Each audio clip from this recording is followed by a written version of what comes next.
Salutations spéciales à vous, messieurs et dames. Bienvenue à cette émission Anglais Science sur ma bannière télévision. Alors, vous nous suivez également à la radio. Très chers auditeurs, nous vous disons merci de bien vouloir nous recevoir chez vous à la maison. Au cours de cette émission, nous allons aborder des thématiques. Nous allons débuter cette émission d'abord par la révision constitutionnelle. Est-ce qu'il faudrait réviser la Constitution, oui ou non? C'est situation en tout cas en train de faire beaucoup de polémiques, en train de faire couler beaucoup d'encre et salive sur toute l'étendue du territoire national. Certains sont pour, d'autres par contre s'opposent à la révision constitutionnelle. Ensemble avec nos invités aujourd'hui, nous allons réfléchir sur le pourquoi de la révision constitutionnelle, s'il faudrait réviser la Constitution et non pourquoi il faudrait pas réviser cette Constitution. Et notre deuxième thématique, nous allons parler des 100 premiers jours du gouvernement grâce Bilolo. Alors, avec mes trois invités, donc nous allons aborder ces deux thématiques. Je vous le présente. À ma droite, nous avons Maître Simon Lusonso. Il est analyste politique et avocat au barreau du Congo central. Maître Simon Lusonso, je vous salue. Salut, monsieur Claudino, et je salue également les co-débatteurs, confrères qui sont avec moi sur ces plateaux. Donc c'est un réel plaisir pour moi de partager les plateaux avec ces confrères. Mais également, je salue toute la population qui en ce moment est branchée pour suivre, n'est-ce pas, ces débats citoyens. Donc une fois de plus, merci pour votre invitation. Merci beaucoup. Et à ma gauche, nous allons prendre Maître Léonard Senga. Maître Léonard Senga, il est au cadre du parti politique l'Alliance pour le changement, parti cher à Jean-Marc Kabound Wakabound, ancien de l'IDPS.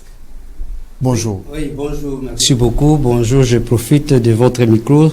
Saluer tous les abeilles de l'Alliance pour le changement, pourquoi pas le président Jean-Marc Kabound Wakabound et tous nos auditeurs, pourquoi pas mes co-débatteurs qui vont partager avec moi le même plateau. Voilà, merci beaucoup. Je vous rappelle qu'il est également avocat au barreau du Congo central. Donc, je prends toujours à ma gauche. Il y a également Maître John Kayimbi au cadre également du parti politique de Moïse Katumbi. Cette fois-là, c'est pas l'Alliance, c'est Ensemble pour le changement. Voilà. Ensemble pour la République. Ensemble pour la République de Moïse Katumbi Itchapoué. Maître John, bonjour.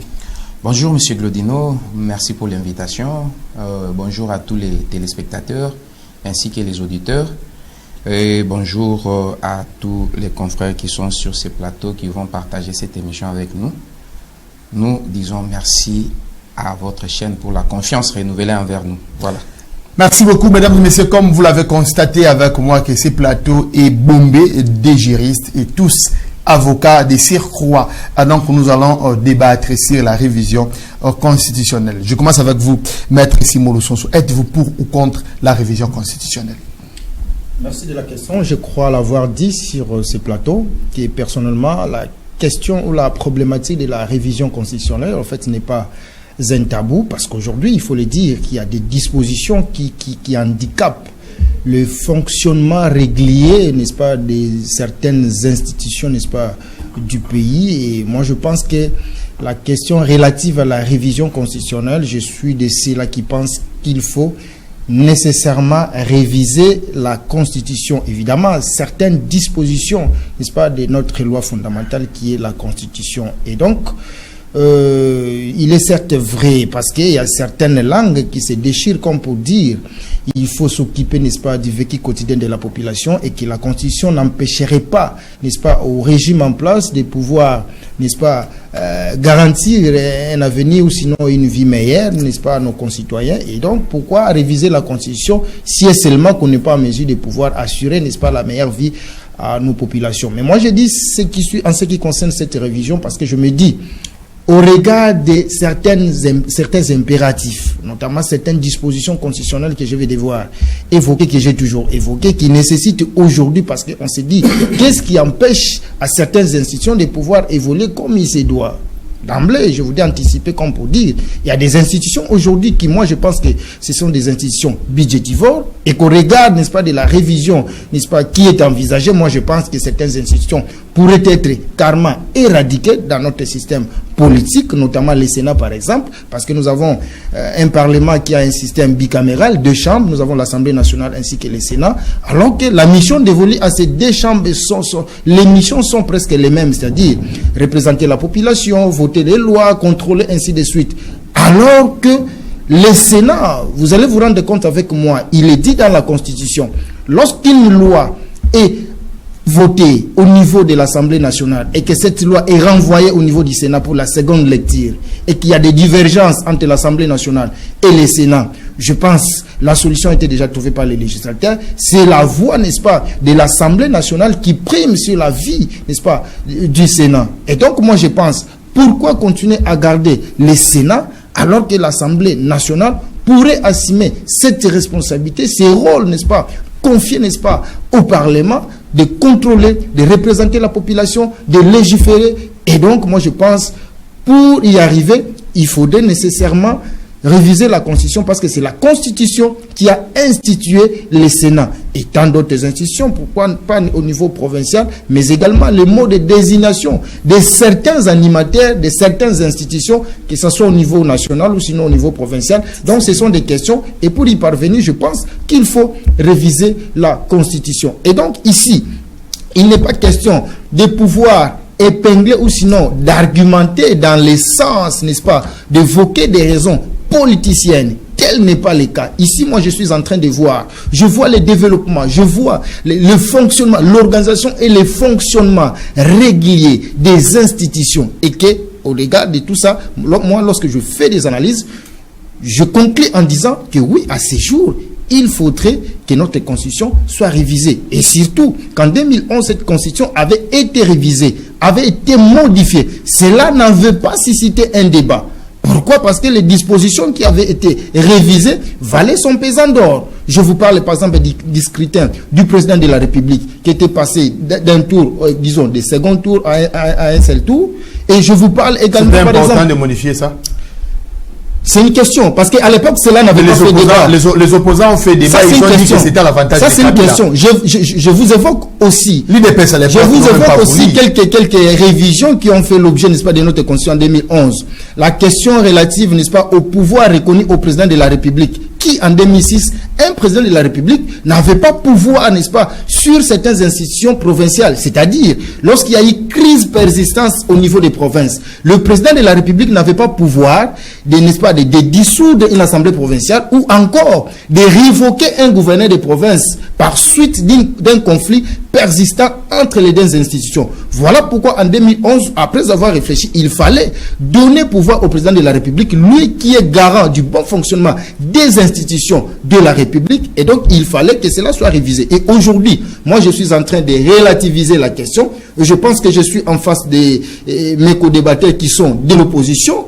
Ici, ce qui pose problème, je crois, c'est l'article 220.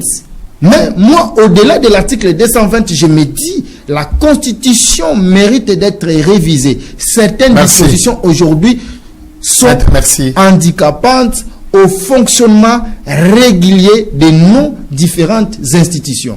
Merci beaucoup. Je prends Maître Léonard Senga. En quoi la révision constitutionnelle est une priorité aujourd'hui? Ok, merci beaucoup pour la question. Je ne vois pas sincèrement l'opportunité ou sinon une obligation pour que aujourd'hui là, ou sinon pendant le second mandat de M. Béton, qu'on puisse réviser ou sinon changer la Constitution. Je ne vois pas cette raison-là qui amène le régime actuel, ou sinon qui pourra amener le régime actuel à pouvoir changer ou modifier la Constitution. Et que donc, aujourd'hui, il faudrait que le régime se mette à donner la vie aux Congolais. Il faudrait que... Donner la vie aux Congolais. Oui, quand je dis donner la vie aux Congolais, donc cela veut dire travailler du côté social, n'est-ce pas? Parce que cette Constitution n'empêche nullement le régime en place de pouvoir de mieux faire. Et je ne vois pas une seule disposition constitutionnelle qui empêcherait M. Tshisekedi et son gouvernement de pouvoir poser des actes au profit de la population. Alors que il vient de passer, il n'y a pas longtemps, il vient de finir son premier mandat. Les mobiles seraient encore compréhensible si c'était pendant qu'il terminait ou sinon pendant son premier mandat. Arrivé au second mandat, il veut et il tient à ce qu'on puisse, d'ailleurs lui parle du changement de la constitution. Donc vous allez constater, il a goûté, il a maintenant du miel dans sa bouche et il voit dans 3 ans, 4 ans ici, il va devoir abandonner ce miel-là. Comment maintenant multiplier les stratégies pour demeurer. Et je pense, vous n'allez pas vous étonner, ça a été dit, ça a été déclaré par le président Jean-Marc Kabound que l'UDPS était en train de travailler pour se maintenir au pouvoir, même dans n'importe quel mobile. Et ça a été déjà dit. Et aujourd'hui, d'après vous, ils veulent réviser la Constitution pour maintenir Félix Tshisekedi au pouvoir. Mais c'est ça, ils veulent quoi? Ils veulent quoi? C'est d'abord modifier la disposition qui voudrait que le président de la République n'ait qu'un seul mandat, une fois renouvelable, et ces mandats-là soient de 5 ans. Ils veulent aller au-delà de ces 5 ans. Et pour eux, selon les intentions qu'ils présentent, selon eux, il faudrait Tshisekedi reste au pouvoir, et pour qu'il reste au pouvoir, il faudrait réviser cette constitution, surtout la disposition, je pense que ça doit faire des 120, ça doit faire cette disposition de la constitution qui permettra un jour, voulais-je dire, à Tshisekedi de demeurer au pouvoir. J'ai suivi mon co-débatteur, Maître Simon, qui dit qu'en 2000, lorsqu'il y a eu révision en 2011, ça n'a posé aucun problème. Vous vous souviendrez, en 2010-2011, il y avait des échauffourées à Kinshasa entre l'opposition et le régime qui dirigeait le pays. Nous avons lancé l'action, comment on appelait ça, ne touchez pas à ma constitution. Il y a des gens qui ont perdu de vie pour ça. À ce moment-là, vous étiez à l'UDPS? Effectivement, nous étions à l'opposition. Vous avez l'expérience. Partage l'expérience. Nous étions toujours à l'opposition. Nous avons marché, nous avons perdu le vie des Congolais seulement pour que la constitution ne soit pas touchée. Et cela d'ailleurs a joué un rôle. C'est comme ça que vous avez constaté les dispositions phares n'avaient pas été touchées. C'est parce qu'il y avait une pression de la population. C'est comme cela. Comme ils se sont habitués de nous arrêter, nous, opposition d'ailleurs qualifiée de opposant Yanzala. C'est avec ce Nzala-là, ils nous trouveront sur chemin. Et j'apprête encore le terme utilisé par le président Moïse Katumbi, qui vivra verra. Et je signe ici que vous allez garder nécessairement cette émission. Il n'y aura pas révision constitutionnelle, sinon ils tireront sur nous. Donc nous n'allons pas leur laisser la tâche pour réviser. Hier, c'est le même régime qui acclamait la Constitution. C'est le même régime qui soutenait qu'ils n'ont jamais connu une constitution, une meilleure constitution que celle-ci. Aujourd'hui, Mbata l'avait déclaré, alors qu'il soit encore un professeur constitutionnel.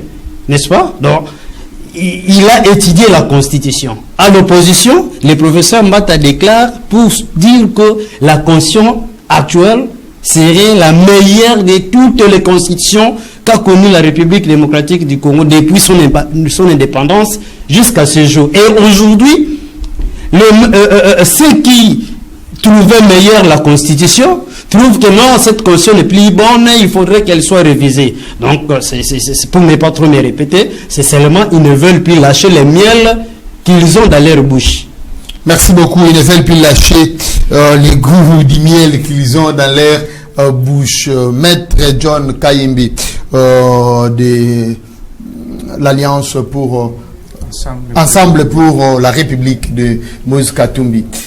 Est-ce qu'il y a réellement des articles qu'il faudrait réviser dans la Constitution? Puisque Maître Simon Lusonso a dit qu'il y a des dispositions qu'il faudrait retoucher dans la Constitution pour l'intérêt général. Et même en dehors de l'article 220. Merci beaucoup pour la question. Ce qui m'étonne toujours, je dis, si la politique doit être une politique des angles, des positionnements, alors la République démocratique du Congo n'avancera plus.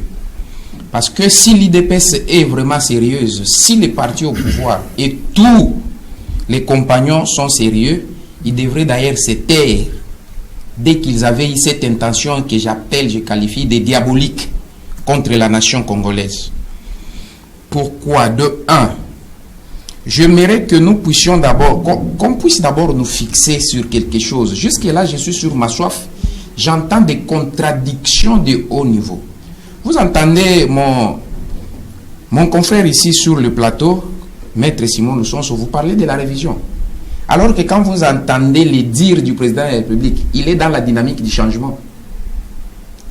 Donc, c'est-à-dire que même les concepts, le parti au pouvoir ne sait même pas fixer la nation sur les concepts. Qu'est-ce que nous sommes en train de faire?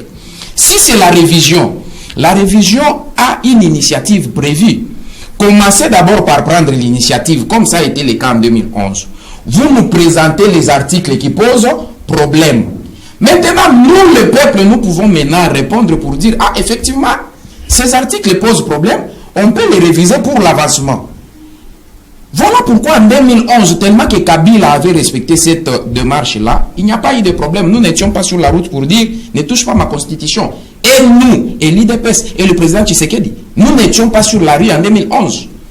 Mais en 2015, nous étions tous sur la rue en disant, ne touchez pas à ma constitution.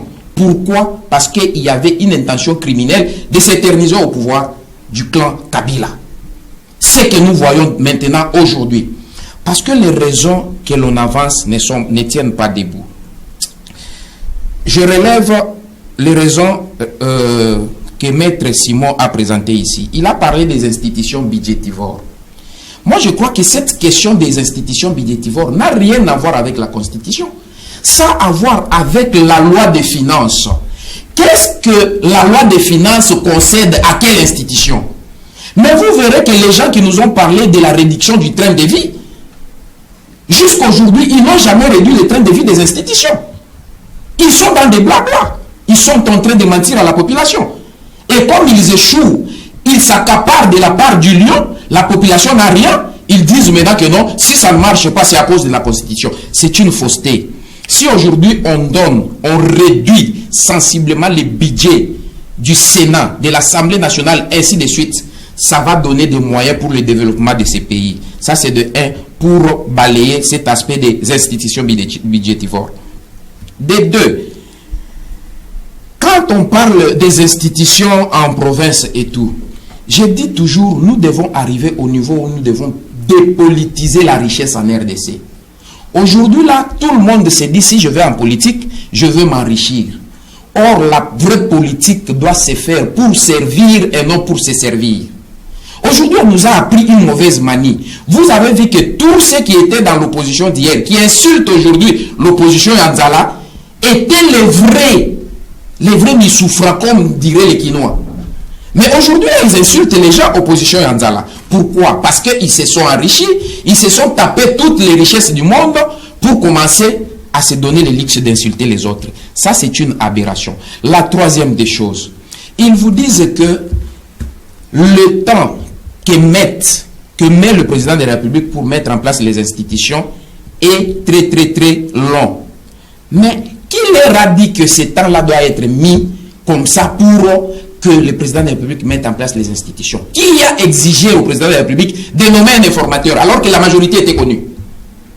Pourquoi en 2019, il ne l'a pas fait avec Ilunga Kamba? Il connaissait que le FCC est majoritaire, il a nommé directement Ilunga Kamba Premier ministre.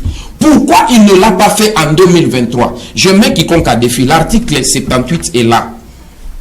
L'article 78 dit ceci de la Constitution. Parce que je ne sais pas si les gens veulent lire ou pas. L'article 78 dit ceci. Le président de la République nomme le Premier ministre au sein de la majorité parlementaire après consultation de celle-ci. Il met fin à ses fonctions sur présentation de la démission par celui-ci du gouvernement.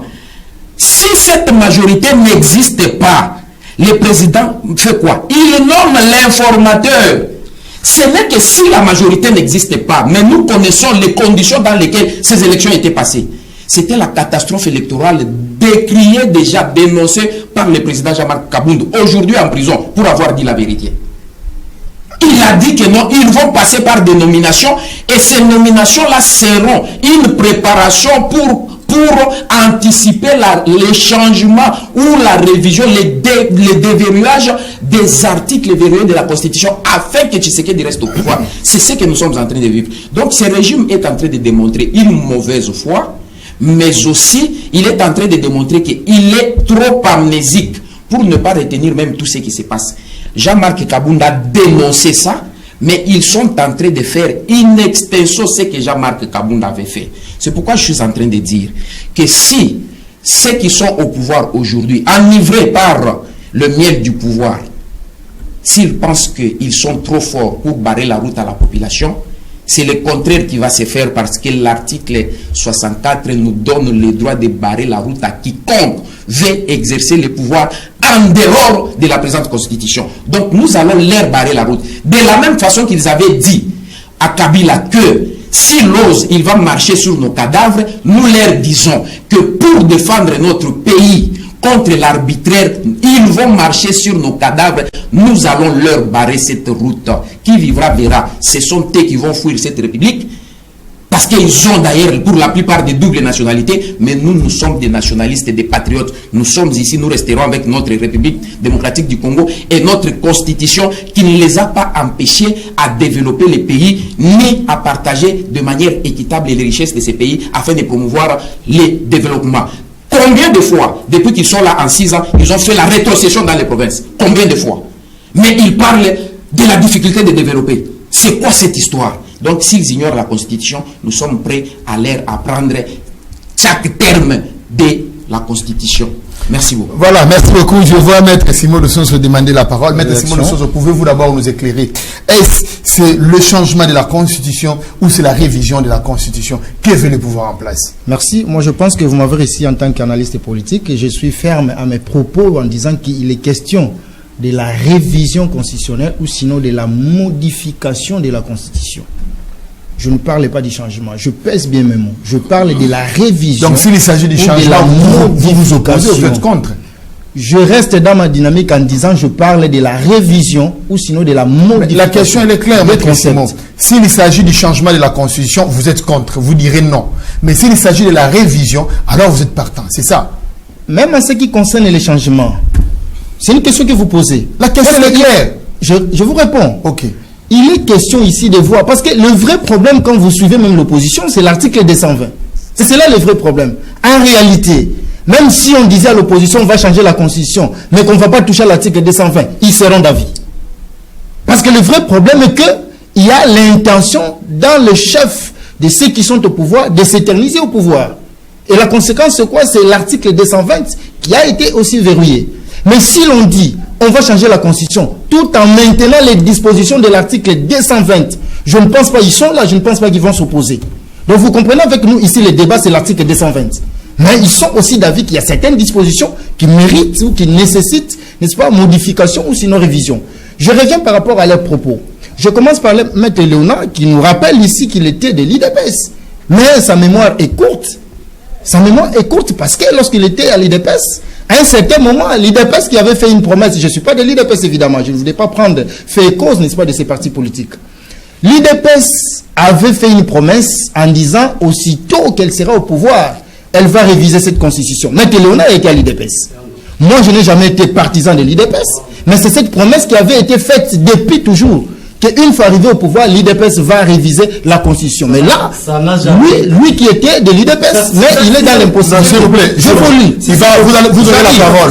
Notez ça quelque part. Laissez-moi. Vous aurez la parole. Allez-y. On vous dit ne touchez pas à ma Constitution. Le slogan, je crois, si c'est en 2015, ne touchez pas à ma Constitution. Écoutez, sur ce plateau, nous sommes tous juristes, n'est-ce pas? Nous sommes tous juristes et de c'est quoi avocats. Quel est ce citoyen qui peut interdire à quelqu'un ou à une nation de ne pas toucher à la Constitution? Puisque la Constitution elle-même prévoit des mécanismes pour sa modification, pour sa révision. Mais écoutez, ça en commun accord avec la population. Attendez, ce n'est pas les autorités qui vont se décider. Je suis en train de voler. La Constitution a déjà tout prévu. La fois passée, je vous ai dit sur ce plateau, si la population, le peuple qui est souverain, décidait à ce qu'il soit révisé, que la Constitution soit révisée, qu'est-ce que vous allez dire? Si le peuple qui est souverain décidait à ce que même l'article 220 soit touché, là je parle de la population qui est souverain, parce que vous parlez de la population. C'est pour dire qu'il n'y a pas un individu qui peut interdire que la Constitution ne soit pas révisée, puisque la Constitution elle-même a prévu des mécanismes de sa révision, de sa modification. Il y a des mécanismes qui ont été prévus. Et l'initiative de la révision constitutionnelle revient à qui par rapport à votre question? Qui peut, n'est-ce pas, proposer, n'est-ce pas, un projet ou sinon la vision, l'initiative de modifier la Constitution? Lisez la Constitution. Donc, le président de la République est passé par l'Assemblée, surtout que la population est représentée par les députés nationaux. L'initiative de la révision peut venir du président de la République, peut venir, n'est-ce pas, de l'Assemblée, disons, du Parlement, du gouvernement et même de la population. Une pétition, lorsqu'une pétition, même vous pouvez initier une pétition et que vous arrivez à récolter 100 000 signatures. Vous pouvez, n'est-ce pas, prendre cette initiative pour que la Constitution soit révisée. Et donc, lorsqu'on vous dit sur ces plateaux, ne touchez pas à ma Constitution, mais ça c'est violer la Constitution, puisque la Constitution elle-même prévoit les mécanismes de sa révision. Là où les bas blessent, c'est l'article 220. Et donc, je vous lis. Je reviens au confrère John qui vous dit, non, voilà, qu'est-ce qui a empêché au président de la République de mettre les institutions en temps réel, ainsi de suite. Il vous cite, n'est-ce pas, l'article 78 qui vous parle, n'est-ce pas, de l'informateur. Mais ma foi, en ce qui concerne la majorité parlementaire après les élections, il n'y a pas un parti politique qui a, n'est-ce pas, raflé la majorité parlementaire. Voilà pourquoi la Constitution a prévu, lorsqu'il n'y a pas de majorité parlementaire, il faudrait, n'est-ce pas, nommer un informateur. C'est ce qui a été fait conformément à la Constitution. Il n'y a pas eu un parti qui a la majorité jusqu'à ce jour au niveau, n'est-ce pas, de l'Assemblée nationale, au niveau du Parlement. Voilà pourquoi il fallait coaliser avec certaines formations politiques pour, n'est-ce pas, recueillir cette majorité. Vous comprenez? Et donc, en ce qui concerne, n'est-ce pas, les institutions, la mise en place des institutions, je suis en train de marteler, par exemple, sur l'article 114 de la Constitution. C'est cela aussi le problème, parce qu'aujourd'hui, lorsque moi j'ai dit qu'il y a nécessité, il y a opportunité de pouvoir réviser la Constitution, notamment l'article 114, c'est pour que lors des échéances prochaines, lors du mandat prochain, déjà en 2028, nous risquerons de connaître les mêmes problèmes. Le problème c'est quoi? En ce qui concerne la session extraordinaire d'ouverture, n'est-ce pas, du Parlement, et qu'on donne une mission au bureau provisoire, la mission, n'est-ce pas, de valider le mandat des députés, le pouvoir des députés, la mission de pouvoir adopter le règlement intérieur, et ainsi que l'élection du bureau définitif. Mais la loi n'a pas limité dans le temps, bien entendu, le délai en dehors lequel cette session extraordinaire devrait être clôturée. La loi est muette, elle dit, la Constitution dit, c'est à l'épuisement, n'est-ce pas, de l'ordre du jour. Alors qu'en ce qui concerne les sessions extraordinaires, en cours de législature, la loi est claire. Elle ne peut aller au-delà de 30 jours. Voilà pourquoi moi je propose, même la session extraordinaire d'ouverture, que cela soit limité par exemple de 30 jours. C'est ce que nous avons connu au niveau de l'Assemblée nationale. Pour mettre en place les bureaux définitifs, ça nous a pris du temps. On a suivi des communiqués, des reports en report, et le même qu'au niveau du Sénat. Alors que le Premier ministre avait été déjà nommé, le gouvernement était déjà là, alors il s'est posé un problème pour que le gouvernement soit investi. Pourquoi? Parce que la difficulté était que le bureau de l'Assemblée nationale n'était pas encore disponible. Merci. Moi, je pense qu'il faut, n'est-ce pas, réviser. On vous parle des institutions budgétivores. Non, on va revenir. Allez-y. On vous parle des institutions budgétivores. La loi des finances, je vais bien, on peut bel et bien réduire. Mais moi, je ne suis pas dans cette dynamique. Pour moi, je suis en train d'évoquer la suppression pure et simple de cette institution, le Sénat. Pour moi, je pense qu'il faut les supprimer carrément. La loi budgétaire, oui, on peut réduire les dépenses. Mais vous savez ce que ça coûte le Sénat en termes de fonctionnement? Le budget qui est alloué à cette institution. Les émoluments, n'est-ce pas, alloués, n'est-ce pas, aux honorables sénateurs.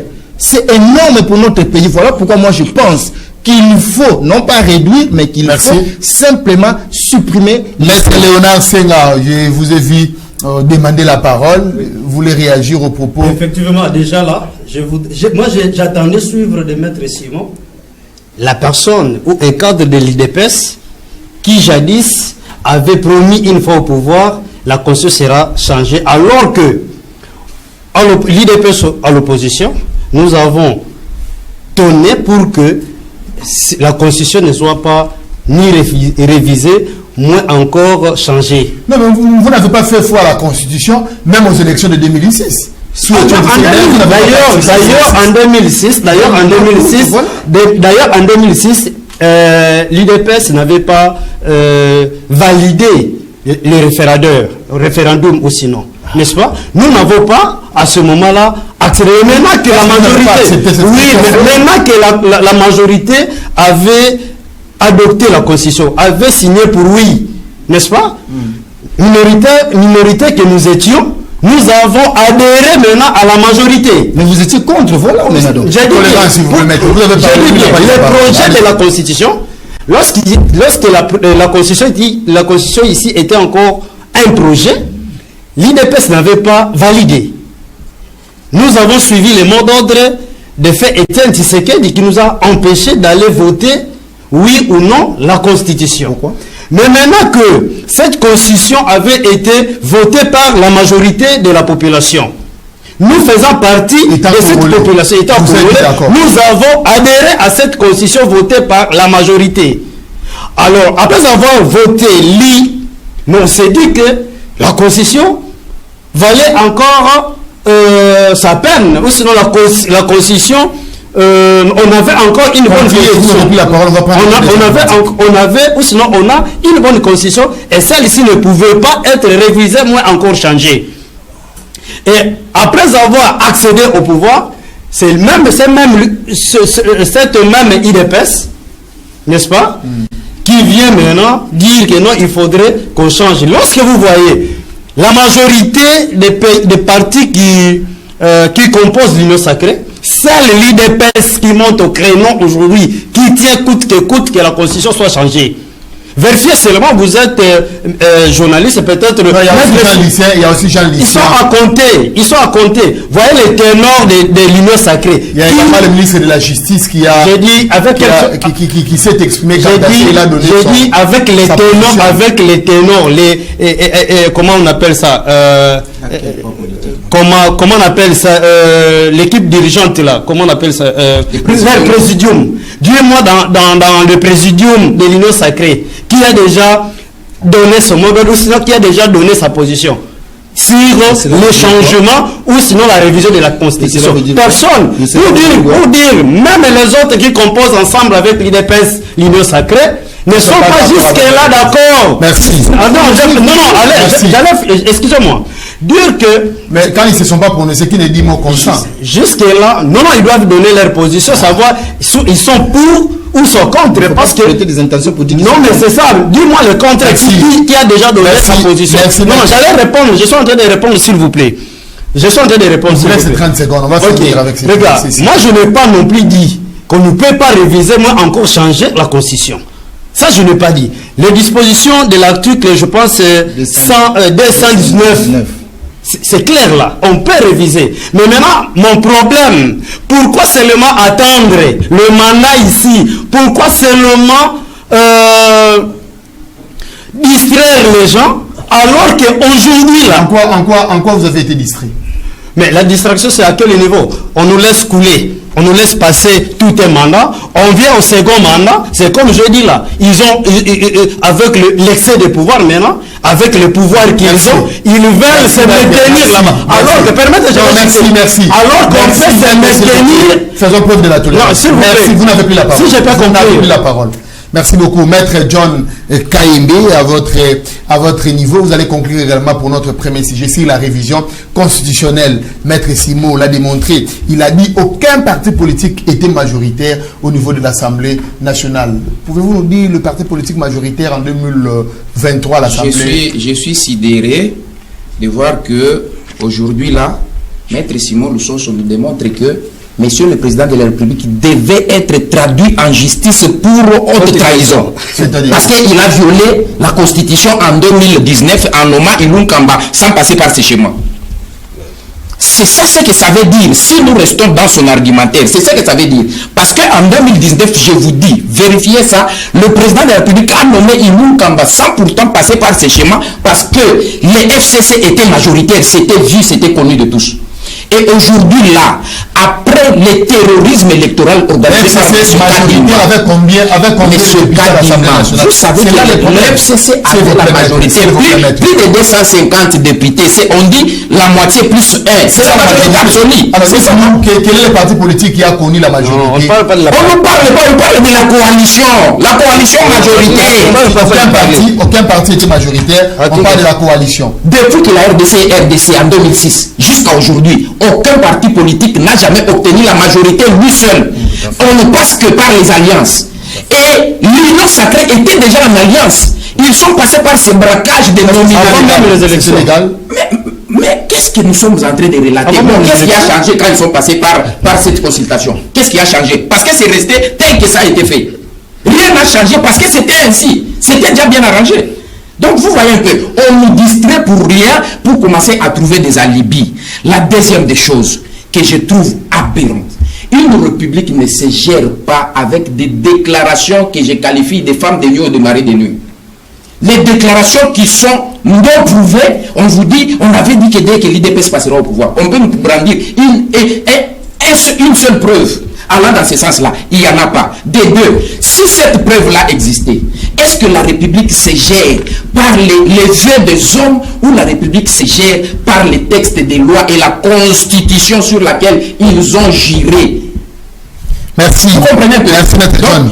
Monsieur Glodino, s'il vous plaît, il y a un déséquilibre. Vous avez donné à Maître Simon Nsonso sur plus de 2 minutes. Je suis en train de surveiller mon chrono.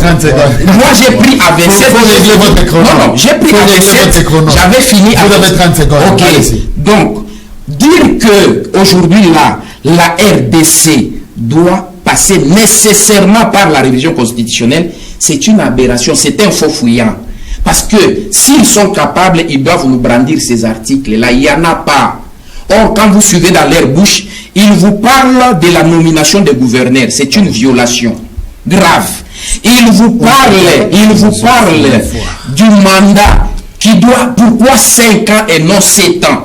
Ils vous parlent du changement parce qu'ils savent que l'article 220 a verrouillé. Il n'y a pas la possibilité de déverrouiller l'article 220. Maintenant, ils vous parlent du changement. Cause de la constitution auto-boaka. Violation grave encore. Si la constitution ici était une femme, on allait créer des problèmes sérieux à Denis Mukwege. Il n'allait pas parvenir à réparer cette femme ici, la constitution. Parce que l'IDPS, l'Union sacrée, par son leadership, le béton national qui a tout bétonné et rien ne pousse sur la République. Même les maïs, ça ne pousse plus à cause de la constitution. Tout ne pousse plus. On ne paye pas les enseignants à cause de la constitution. Mais quand on doit frapper, la constitution n'empêche pas. Quand on doit voler, détourner, la constitution n'empêche pas. Mais quand il faut faire du bien pour la République, construire des routes, développer la patrie, là la constitution, nous disons, ça ne passera pas. Merci.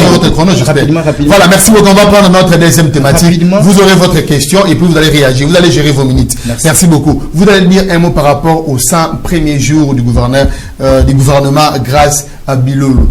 Merci. Je pense qu'avant de présenter, de dire un mot là-dessus, je présente mes sincères félicitations à son Excellence, Monsieur le gouverneur de province, grâce à Bilolo, pour sa bravoure, parce qu'aujourd'hui, répondant à votre question, aujourd'hui, le décor a été suffisamment planté, les actions concrètes qui ont été posées sur quasiment toute l'étendue de la province. Donc, cela n'est plus un secret des polichinelles. Nous qui sommes à Matadi, nous avons palpé. Mais ici, il faudrait rappeler que nous sommes juste, n'est-ce pas, au prélude, au préambule même, n'est-ce pas, du quinquennat. Et ce qui a été posé aujourd'hui, moi, je suis d'avis, je suis totalement satisfait. Et donc, ça prouve à suffisance que l'avenir est prometteur, l'avenir est meilleur au regard des actions qui ont été posées en faveur de la population. Non seulement Matadi, Aboma, à travers la province. Et je pense que c'est l'occasion pour la population du Congo central de féliciter et de soutenir davantage les gouverneurs des provinces. Et nous allons, n'est-ce pas, de manière détaillée,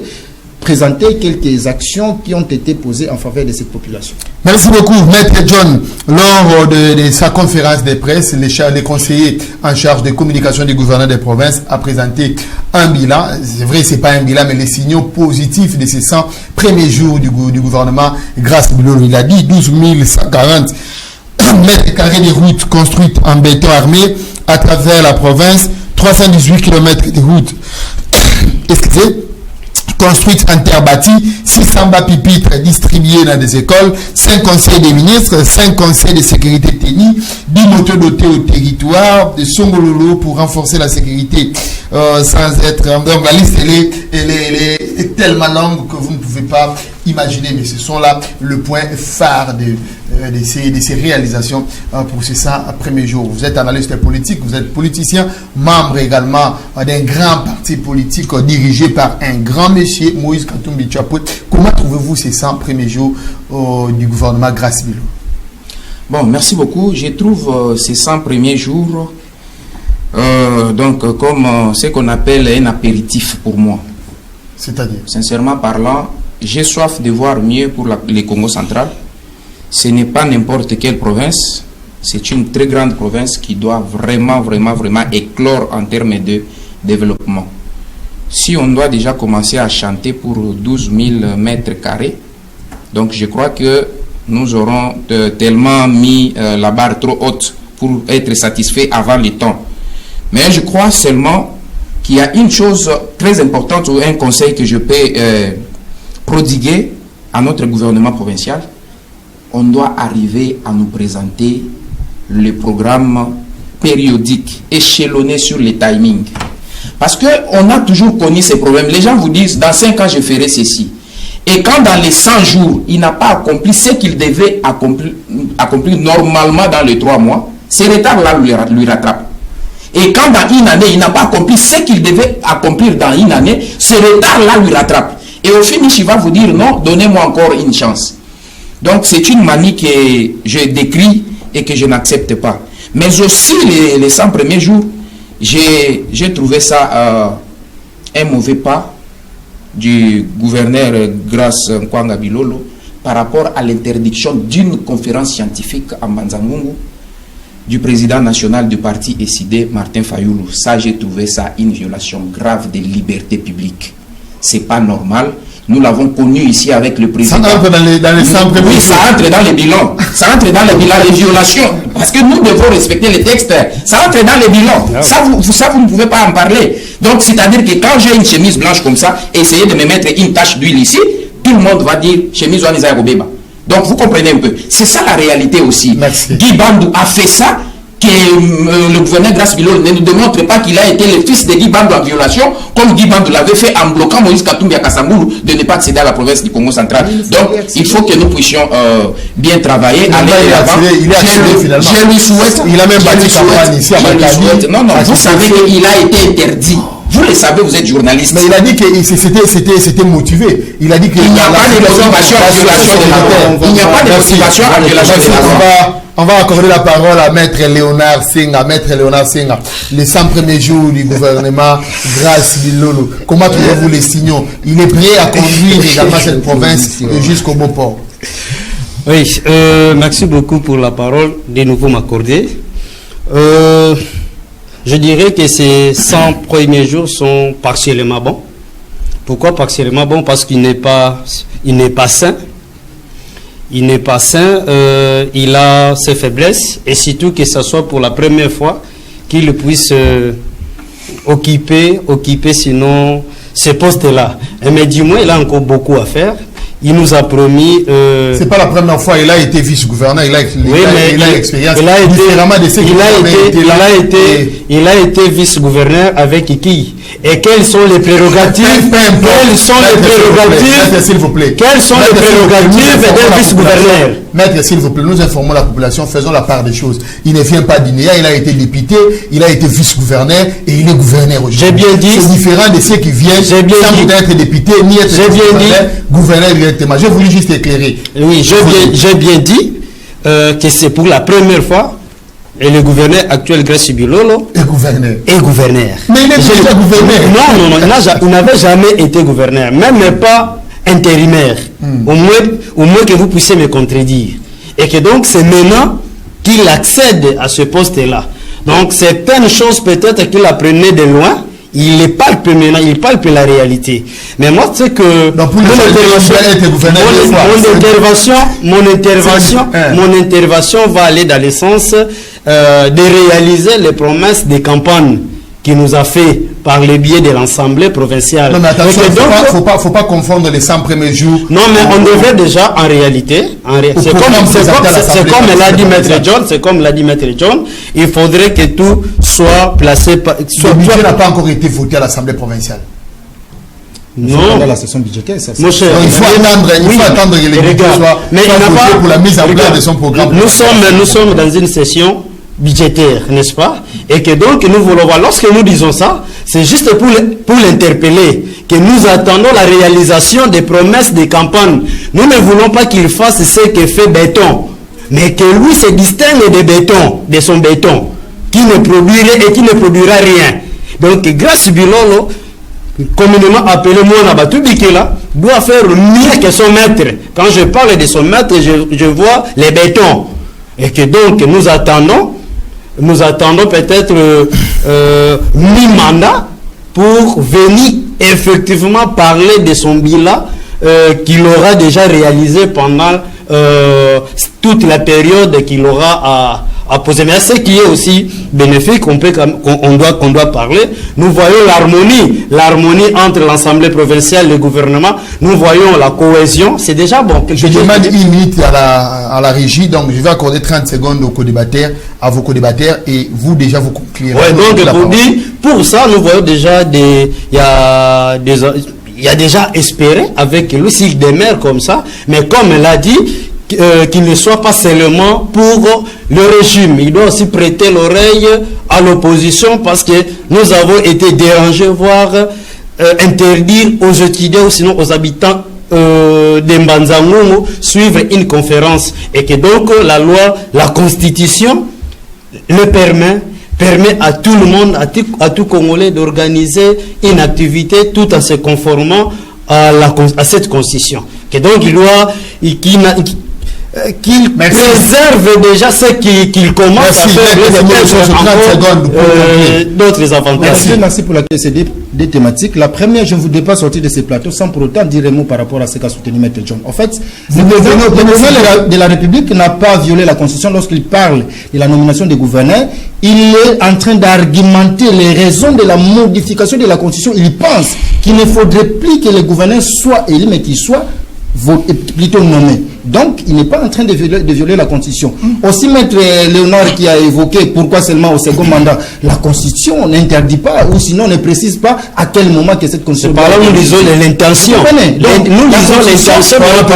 La Constitution ne donne pas la période pendant laquelle il faut réviser, ou sinon à quelle période il ne faut pas réviser. Donc, voilà. Merci. Et en ce qui concerne la seconde thématique, je pense que le gouverneur est sur la bonne voie, contrairement à ce qui vient d'être dit. C'est que les 100 jours financiers n'ont pas été présentés.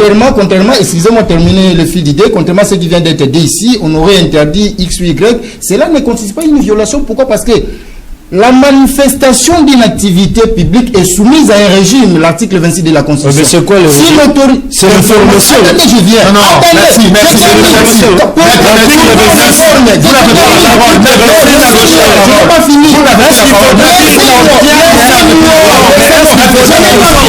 On informe Laissez Maître John, merci. Maître John, vous avez la parole. Soyez tolérants, cher invité, s'il vous plaît. Faites preuve de la tolérance. Faites preuve de la tolérance, s'il vous plaît.